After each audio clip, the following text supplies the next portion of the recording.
I posted about this the other day.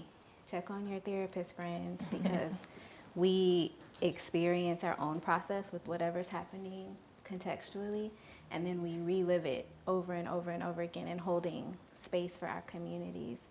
And so I find being in community is grounding, anchoring, connection with nature, making sure I stick to my own practices, mind, body, heart, spirit, and knowing when I need to say no. Yeah. I think I can definitely piggyback off that and say, the work that we do, it takes so much, we give so much of ourselves while we're trying to help others pour into themselves and make connections that they need to heal. So definitely communing with nature. Community is so big to me, whether it's my queer community, whether it's my Black community, whether it's my mom community, just checking in and remembering that if I'm not whole, I can't do the work that I feel I'm called to do. I was thinking about our dinner last night this morning, and I was like, that was so good. I'm glad we did that. And it's such a small thing, but it felt like it really furthered us building community. And now more than ever, as we will be far more reliant upon each other as we move into, truly a fascist state. Our community, our partnerships, our ability to drop in and be honest with each other and to hold each other, and all of our nuances is really going to be necessary. So thank y'all in advance. As Black survivors, to understand that this isn't something new, it just has become a different iteration of what the system at large is using. Because you go online, and what happens if a Black woman posts her story about being a survivor? What did you do? Don't read the comments. Don't read the comments Read ever. the comments and tag me, because I fight. Trolling for survivors. There's so much power in letting yourself go, even if it looks ridiculous. Shake, gyrate, flap, whatever that looks like. Kick, punch, like if you got some rhythm, you can bring a little swirl to it as well. But I think there's so much value in that. And when we dance together, when we sing together, we release endorphins, and that helps us to manage pain. So we've known how to do this for a long time, right? We've known that it's like, okay, we need to heal, we need to be okay, we need to move together, y'all. Like, we need to sway together, we need to sing together. And so, more dancing, even if it's, by yourself, but if you can dance with other people, like where it feels safe.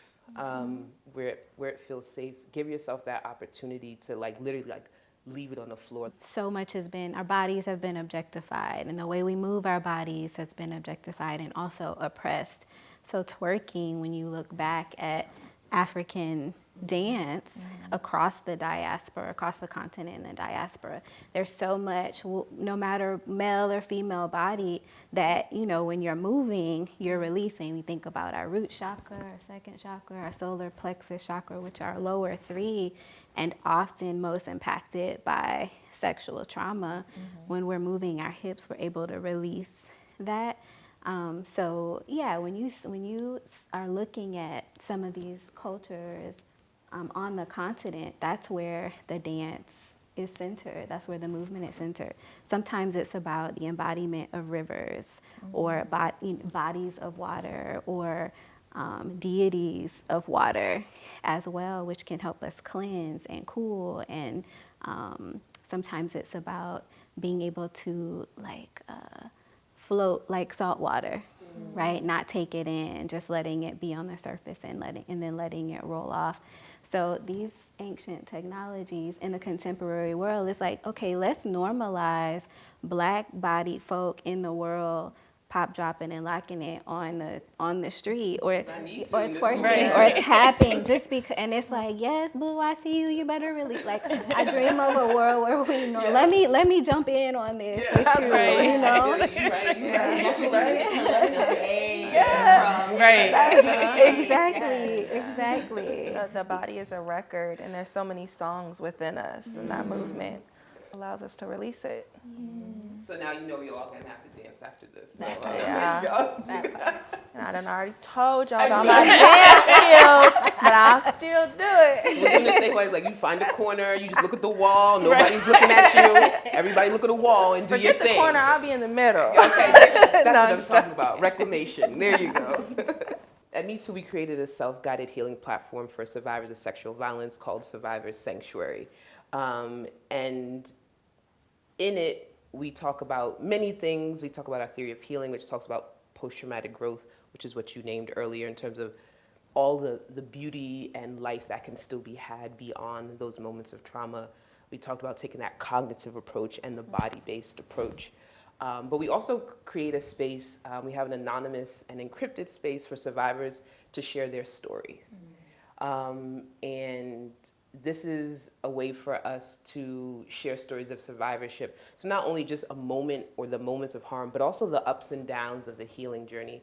And not having this as a way just to collect stories for the sake of collecting stories, but a way of building community and witnessing for survivors to be able to see, for other survivors to see themselves like, I hear you, I see you, and to affirm each other.